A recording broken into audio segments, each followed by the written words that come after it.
Assalamualaikum warahmatullahi wabarakatuh. Bismillahirrahmanirrahim. Allahumma ya Allah ihdinas siratal mustaqim siratal ladzina an'amta 'alaihim ghairil maghdubi 'alaihim waladdallin amin. Allahumma shalli wa sallim ala habibika Mustafa Muhammad wa ala alihi wa sahbihi wa barik wa sallim asliyan amma ba'du. Yang sangat saya hormati Mustasyar PBNU sekaligus Wakil Presiden Profesor Dr. Ma'ruf Amin. Yang saya hormati Rais Am PBNU, Rais Am NU Kiai Haji Miftahul Akhyar, Ketua Tanfid PBNU yang juga masih pernah mbah sama saya, Kiai Haji Said Akil, yang saya tadi senang sekali marahnya, senang sekali girohnya, karena itu memang khas keluarga kami. Jadi kalau nggak kesampaian marah itu bagus. Jadi di antara sifatnya para nabi itu wayakhdufulillah, kalau agama nggak dapat apa tadi jatah, nggak tahu saya maknanya itu. Wayakhdufulillah wayardoliridho. Semua yang saya hormati, ini ada Ibu Menteri, Ibu Ida Fauzia, ada Gubernur Jatim Ibu Khofifah, yang sangat saya hormati keluarga besar Mbak Wahab Hasbullah. Di sini secara berurutan ada Nyai Mutmainnah, ada Nyai Mahfudhah, ada Nyai Hizbiyah, ada Nyai Mujidah. Yang sangat saya hormati Kiai Haji Hasib, Kiai Haji Rokib, semua yang saya hormati para santri, para alumni. Alhamdulillah tadi acaranya banyak sekali, jadi saya nanti ngaji insya Allah 15 menit. Karena menurut saya solusi bangsa ini itu mudah sekali kalau mau niru Mbah Wahab. Saya kemarin ditilihi Gus Hasib, saya tidak bilang bertamu, karena kalau tamu itu seakan-akan saya yang jadi tujuan, tapi niliilah karena beliau orang sepuh. Kemudian beberapa hari dikasih paketan buku beliau tentang Mbah Wahab, buku dari beliau tentang Mbah Wahab. Tapi sebetulnya saya tahu banyak tentang Mbah Wahab tanpa buku itu, karena Mbah Maimun, guru saya, juga bapak saya, Kiai Haji Nur Salim sering cerita. Kiai Wahab itu pedagang, juga ulama, juga politikus, juga pahlawan. Kita sebetulnya melihat itu sederhana, hanya sederhana dalam pikiran ulama. Jadi pernah suatu ketika Sayyidina Ali itu marah besar ketika melihat umat Islam itu pasif itu tidak aktif, sehingga beliau marah besar di antara kalimatnya itu, karena ini tengah-tengah kalimat langsung pakai fa'ataf atau fa'tafrek atau apa sajalah, nanti terserah santri-santri yang ikrab.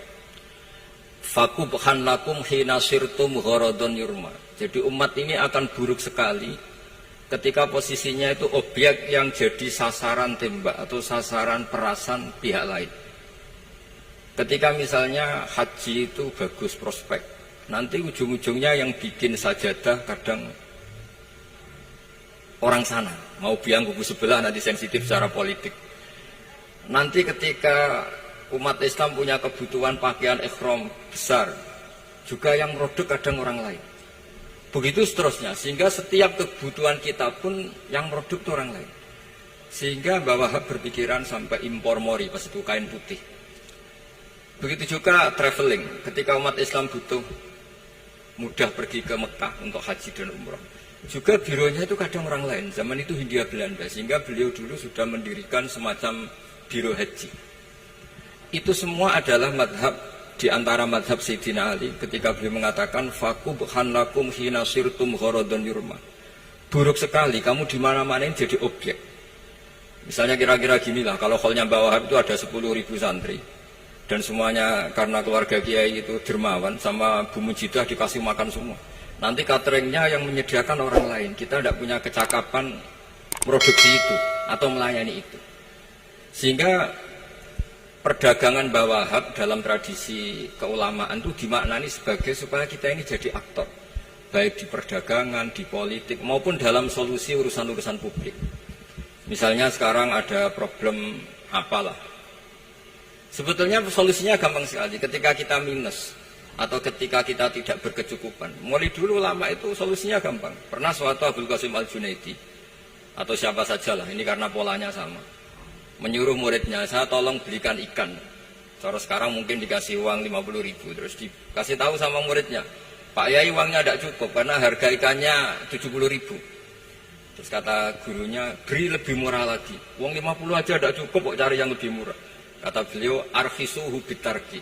Ya bikin murah karena kamu tidak berkeinginan. Jadi nggak usah belikan katanya. Ini penting sekali karena dulu ada solusi, masyhur itu makalahnya Imam Syafi'i itu.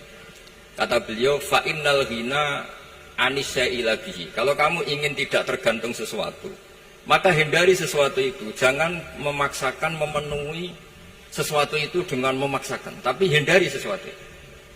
Saya misalnya kalau nuruti kepengin misalnya, kalau saya dengan nafsu serakah saya, mungkin saya ingin punya mobil mewah, ingin apa saja. Tapi itu membuat saya tersiksa karena harus menyediakan ini itu. Ya sudah, tidak usah ingin. Sehingga mudah sekali. Makanya kata ulama dulu, fa'innal ghina anisyaila bihi. Untuk menjadi berkecukupan, usahakan banyak hal yang tidak Anda butuhkan. Semakin banyak hal yang kita butuhkan, maka kita akan tergantung akan sesuatu itu. Makanya banyak ilmuwan, saya sering diskusi sama pakar-pakar sama ilmuwan. Apakah negara Amerika itu negara yang kuat? Banyak ilmuwan yang berpikir itu ilmuwan politik, bukan tasawuf. Berpikir negara paling lemah itu ya kayak Amerika. Karena semakin powernya kuat, ketergantungannya semakin kuat. Untuk memenuhi kebutuhan listrik harus begini, untuk kebutuhan minyaknya harus ini. Semakin kita kuat, maka ketergantungan akan sesuatu semakin banyak.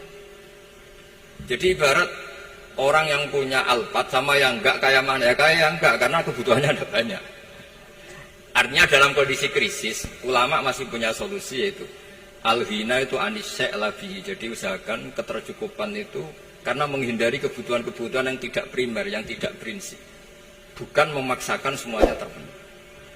Karena kita ini ulama. Dulu ketika sebelum ada negara, belum ada TNI, itu ulama punya cara untuk melawan Belanda. Karena mereka terbiasa punya loyalis, punya muhibbin, punya ghirah, punya strategi. Sehingga Belanda itu kesulitan ngedidik ulama. Apalagi mereka terus ke Mekah, ketemu komunitas internasional yang semuanya berfatwa bahwa penjajahan harus dilawan. Itu luar biasa.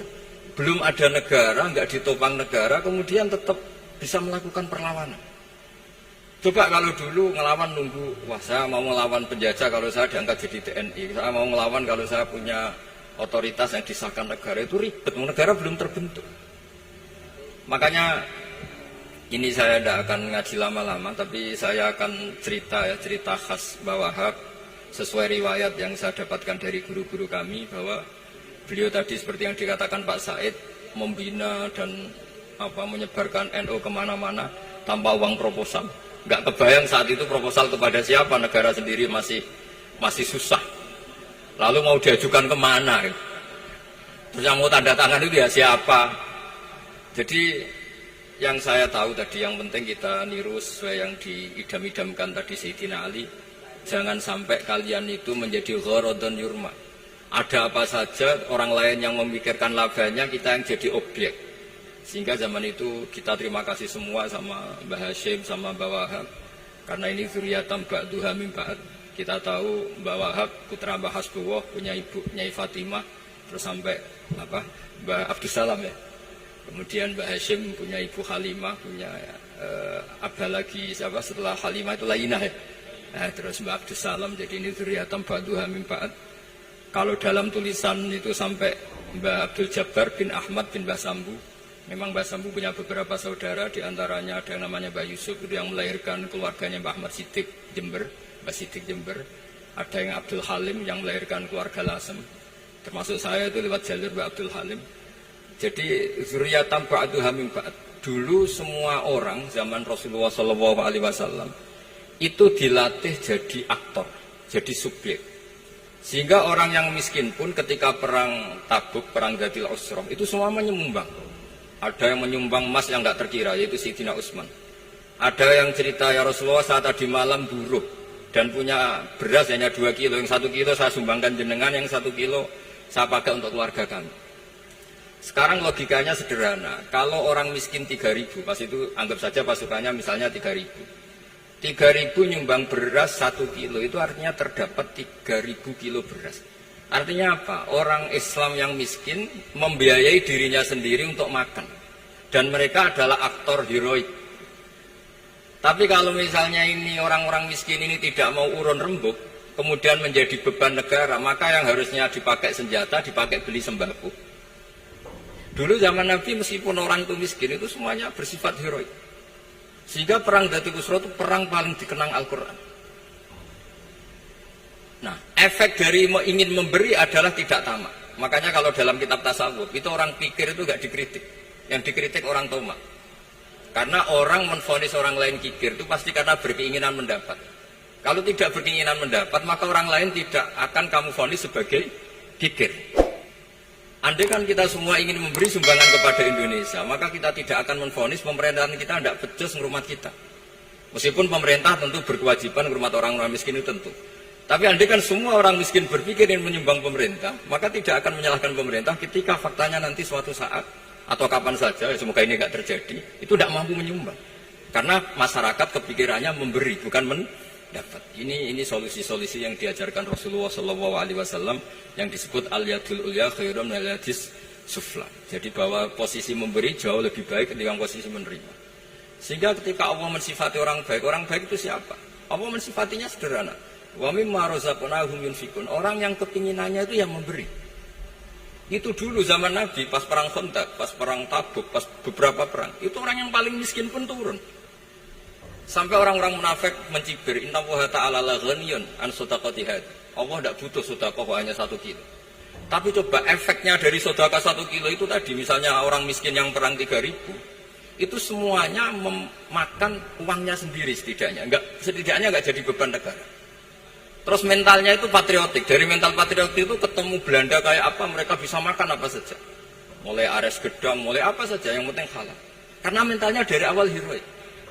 Tapi andai kan mereka mentalnya tomak, mungkin sudah mati. Karena, wah nunggu negara ngasih makan, proposal dulu, sedang mati. Tapi orang dulu enggak, karena heroik, inginnya memberi sehingga bisa mendapatkan solusinya sendiri. Ini solusi yang saya tawarkan sebetulnya ini Mudawwan, artinya Mudawwan itu ada di beberapa kitab, lihat di beberapa tafsir istilah perang Dhatul Usra, perang Tabuk atau perang apa saja itu memang zaman itu susah sekali. Itu menjadi solusi utama adalah setiap orang ingin bermental patriotik. Nah, kalau sudah orang bermental patriotik itu gampang, ukur apa saja itu gampang. Karena tadi dari 3.000 atau 1.000 atau apa saja pasukan, sampai ada yang urun tadi beras 1 kilo. Tapi 1 kilo itu menjadi satu watak, satu karakter bahwa bangsa ini inginnya memberi sama negara, sehingga negara ini mudah merdeka. Coba kalau semua orang miskin zaman itu bermental ingin mendapat, ribut proposal, nyalahkan ini, enggak didata miskin tersinggung, kan capek. Jadi ini memang zaman akhir ya, agak aneh, orang enggak didata miskin itu tersinggung. Kalau besanan nyari yang kaya, tapi kalau ada sumbangan nyari sebagai yang miskin. Jadi kalau tanya solusi khas ulama, kita belajar dari perang Dhatul Usra. Itu orang yang miskin semuanya urun. Nah barokahnya urun itu kemudian mereka bermental patriotik. Barokahnya patriotik, yang kaya, yang miskin, yang pintar semuanya berkontribusi untuk menyumbang negara. Akhirnya negara ini bisa merdeka sebelum terbentuk TNI, sebelum terbentuk Polri. Karena tadi keinginan memberi, keinginan patriotik.